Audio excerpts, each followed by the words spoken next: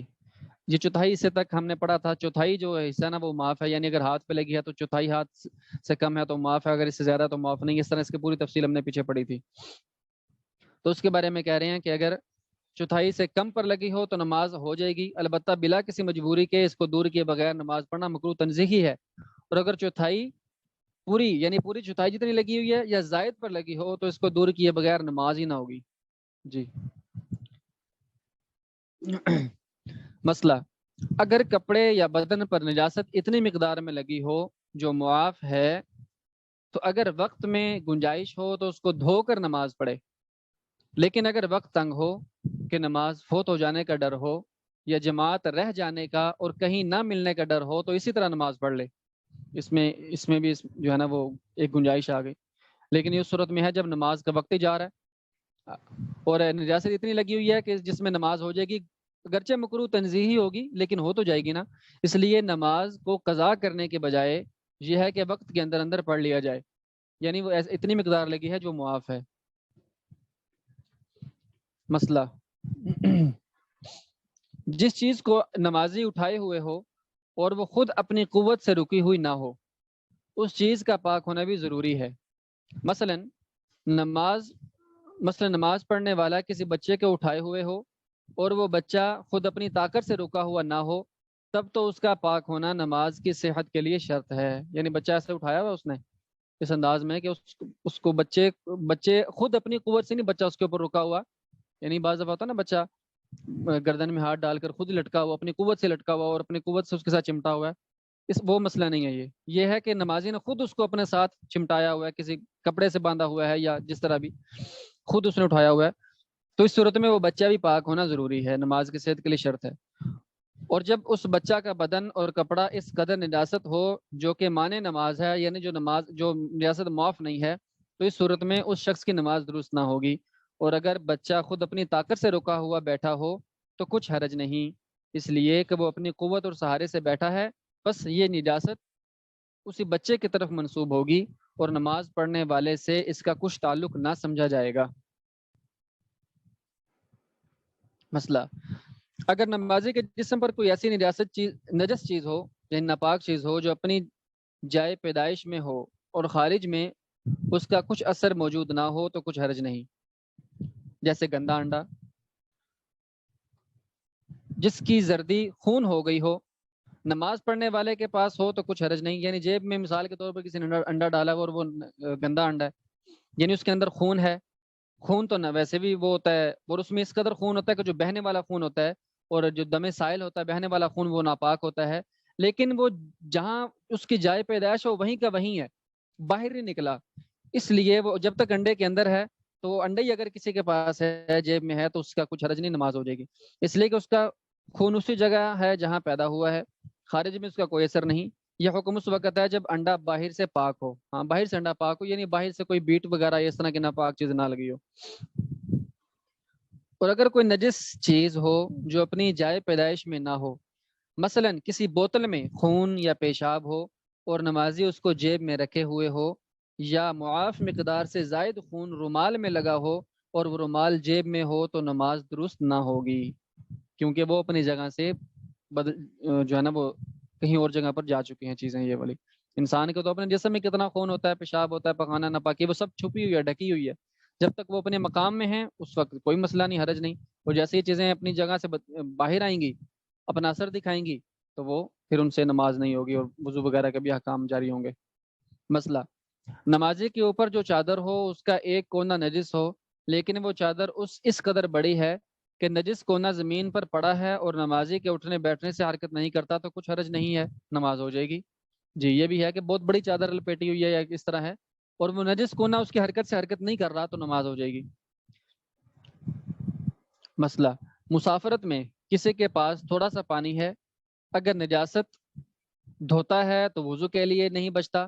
اور اگر وضو کرے تو نجاست پاک کرنے کے لیے پانی نہ بچے گا تو اس پانی سے نجاست دھو ڈالے پھر وضو کی جگہ تیمم کر لے۔ جی یہ ہے کیونکہ جو وضو ہے اس کا تو سبسٹیٹیوٹ، اس کا تو قائم مقام ہے تیمم، لیکن نجاست اگر نہ دھوئی تو وہ کس سے دھوئے گا؟ وہ تو پانی سے دھونا ضروری تھا، اس لیے وہ پانی سے دھو لے اور وضو کی جگہ پہ تیمم کر لے۔